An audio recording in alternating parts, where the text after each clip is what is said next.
ఆడవాళ్ళల్లో ఒక ధైర్యం వచ్చింది, 100%. బయటకు పోయి పని చేయాలని అంటే మాకు ఒకటి ఉందిలే, మేము దీని ద్వారా మాకు న్యాయం జరుగుతుంది అని. అసలు ఏంటి ఈ యాక్ట్ ఎట్లా పనిచేస్తుంది ఏంటి అనేది నాకు చెప్పండి ఒకసారి.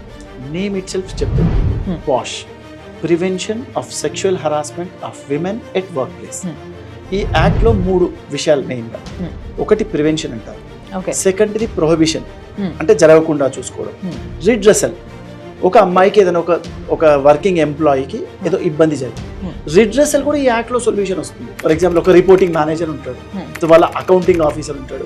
ఒక కేసు ఎగ్జాంపుల్ మీకు చెప్తారు, ఆ విమెన్ ఎంప్లాయీ వెళ్ళేసి వాళ్ళ ఫైనాన్షియల్ హెడ్ని అడిగింది, as per the company policy నాకు 3 months ఆఫ్ అడ్వాన్స్ ముందు ఇవ్వండి, తను సెక్షువల్ ఫేవర్ అడగడము. ఓకే. సో ఇక్కడ ఏంటంటే బాస్ అండ్ ఎంప్లాయీ రిలేషన్షిప్లో జరిగే వాటన్నిటికీ ఎక్కడైతే వర్క్ ప్లేస్లో సేఫ్టీ లేదు అని ఉన్న సిచ్యువేషన్ ఏదైనా ఈ యాక్ట్ ప్రకారం రెడ్రెసల్ అంటే సొల్యూషన్ తీసుకోవచ్చు. ఓకే, ఈ యాక్ట్ ఒక ముఖ్య ఉద్దేశం అది.